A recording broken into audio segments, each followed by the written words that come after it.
वो क्या करेगा, वो पेड वाला जो फोटो है उसको परचेज करेगा। 100 रुपए 200 रुपए में 60-70 फोटो आ जाती है, तो अच्छा है। जैसे हमारी कोचिंग है, हमको रोज विज्ञापन बनाना होता है, तो हम लोग क्या करते हैं, फोटो डाउनलोड करते हैं, एडिट करते हैं, उसके ऊपर कुछ लिख के फिर विज्ञापन बना देते हैं। तो हमने ऐसे साइट को पे कर रखा है। क्यों पे कर रखा है? क्योंकि हमें जरूरत है। और मान लो आपको फोटोग्राफी का शौक है, तो आप क्या करो, अलग अलग एंगल से फोटो खींच खींच के कलेक्शन डाल दो उसमें, तो कलेक्शन बिकना शुरू हो गया। समझ पा रहे हैं? छोटी छोटी चीजें हैं बच्चों, लेकिन नहीं सीखोगे तो आगे नहीं बढ़ पाओगे। इंटरनेट ने पूरी दुनिया को बदल के रख दिया है। इंटरनेट बेस्ड जो काम करने का तरीका, पीछे रह जाओ, फिर परंपरागत काम करना पड़ेगा जिसका एक टाइम होता है और बाजार से आप बाहर हो जाओ। समझ में आ रहा है? तो इंटरनेट से जुड़ी हुई चीजों को सीखिए, उसका बाजार कैसे काम करता है वो सीखिए, आपकी हॉबी क्या है वो सीखिए।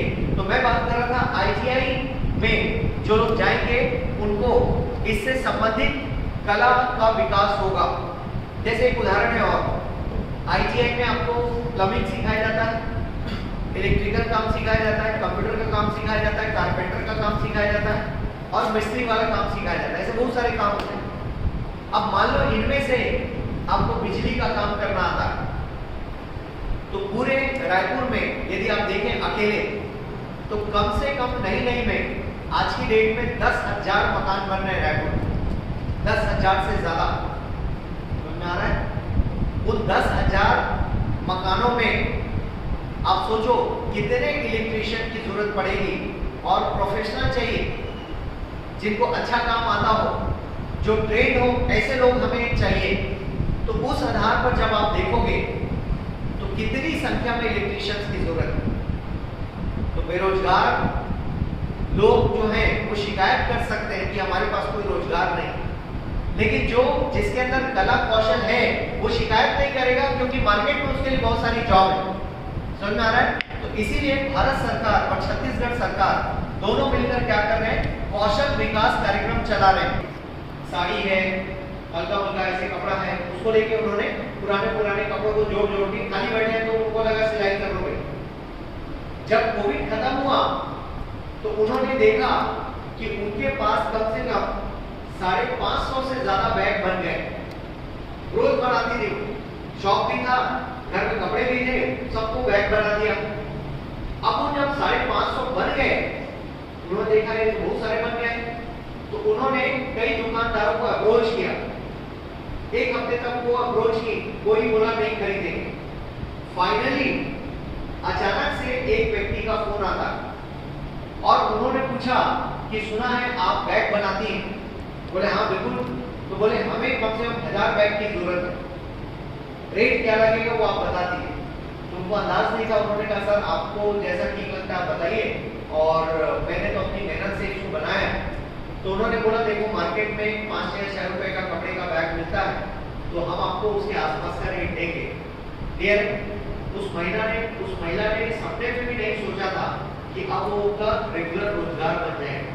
वो घर में खाना बनाती थी, अपने परिवार को संभालती थी, लेकिन जैसे ही उनको नया रोजगार मिला, अब उन्होंने अपनी जगह एक किसी महिला को घर में खाना बनाने के लिए रख 10 महिलाएं बैठ के रोज कपड़े का बैग सिलती हैं, क्योंकि अब उनके पास इतने ऑर्डर्स हैं कि ऑर्डर्स की कमी नहीं। समझ पा रहे हैं? तो आपको अपने पैरों पे खड़े होने के लिए किसी पर निर्भर नहीं होना है। अपने पैरों पे खड़े होने के लिए अपने हाथों में कला विकसित करनी है। समझ आ रहा है? एक बच्ची है, मैं उसका नाम बोल रहा हूं, नंदिनी सेन, जानते हैं? बच्ची को आप देखेंगे वो अपने हाथों दोनों पैरों से खाना बनाती है, रोटी बेलती है, अपने पैरों से पेंटिंग करती है, अपने पैरों से लिखती है वो बच्ची। आ रहा समझ में?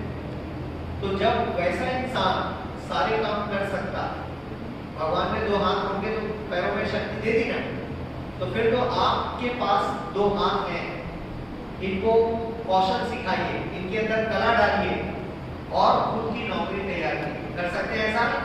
ठीक है, वेरी गुड। आगे बढ़ते हैं। कौशल का विकास को सर ध्यान रखिएगा पॉलिटेक्निक में। जैसे मैं रायपुर में फिर से उदाहरण देता हूँ, वो दोनों मेरे परिवार से हैं, बहनें लगती हैं, वो दिल्ली में आज वेल सेटल जॉब में है, कम से कम 75,000 की सैलरी है उनकी, मंथली 75,000 की सैलरी, जबकि सिंपली 10वीं पास है। लेकिन शौक था तो आपने क्या किया, अपने शौक के सहारे आप आगे बढ़े। और एक और जो रायपुर में इंटीरियर डिजाइनर है, उनका अपना खुद का फर्म है और वो घरों में, ऑफिस में, जहां पर भी जरूरत पड़ती है इंटीरियर डेकोरेटर का काम करती है।